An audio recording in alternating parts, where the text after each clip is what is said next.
Reconciliation with creation implies that at one time there was a mutually respectful and beneficial relationship between creation and humans. To restore that relationship requires us to acknowledge to God our arrogance and confess our brokenness with creation. True confession will result in changing our attitude of disrespect to appreciation, inquisitiveness, and reverence. We will want to learn from nature rather than demean and degrade it. My respect for, intrigue with, and desire to learn from nature started long ago as a small country boy. My mother took me on walks down through the meadow to the woods, pointing out and naming wildflowers along the way.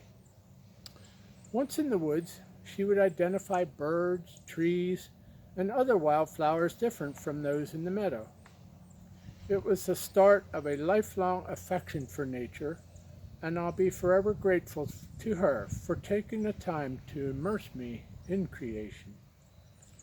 I have much to learn and have uncovered only a minuscule amount of the magnificent secrets held in nature.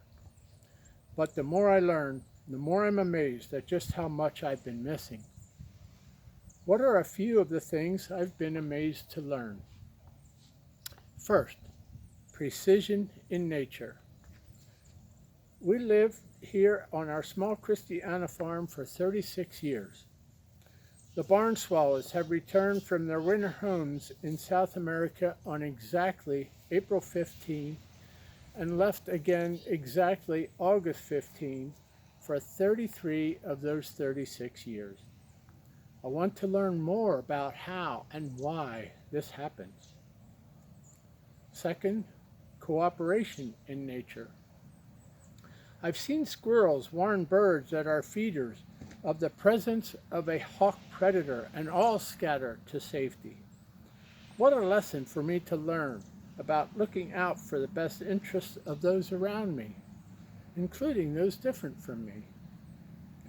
Another lesson on cooperation is how trees care for each other.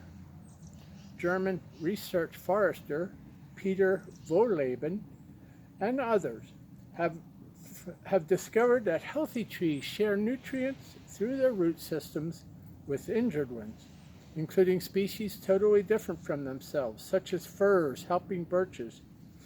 What a powerful lesson on human racism from nature. Third, fragility in nature. The plight of monarch butterflies vividly shows us just how crucial it is for us to understand how their unique vulnerability affects their survival. For years, we've recklessly destroyed milkweed plants because we thought they were just obnoxious weeds. Learning that monarchs go through 4 stages in one life cycle, and there are 4 life cycles each year, carried out entirely on milkweed plants, was lifestyle changing for me. I now try to preserve all milkweed plants on our farm. No milkweeds, no monarchs. It's that simple. Fourth, winter survival in nature. We all notice how animals prepare diligently in the fall for winter. Most species instinctively eat more to put that protective layer of fat on themselves for winter survival. So what's there to learn about this that's applicable to us humans? Well, studies have shown that fall is the hardest time of the year for humans to lose weight. Reasons given include commercial marketing, holidays with an emphasis on eating, and having coats and sweaters available that can hide weight gain, and other unconvincing arguments, at least to me. Is it not likely that, as part of the natural world, humans too have an innate, unacknowledged drive to eat more in preparation for winter?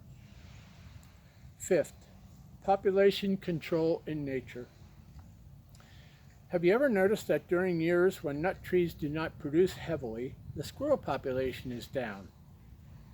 There's scientific evidence that animals limit their population growth in times of decreased food availability. Ecologists are studying this phenomenon for clues to learn how animals respond reproductively to reduced food availability. Are we aware of how the damage we inflict upon the environment affects food supply for wildlife and therefore their populations? Could there be implications for human populations as well? So, reconciliation with creation comes down to realizing that we once had a wonderful relationship with creation, with nature, that it was characterized by humans having a healthy respect for it, and a realization that to restore this marvelous interaction requires us to acknowledge and confess that what we do to the environment is often harmful.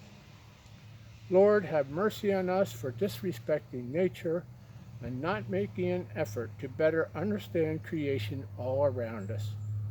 Indeed, cherishing creation and being willing to learn its secrets may be vital to our very survival.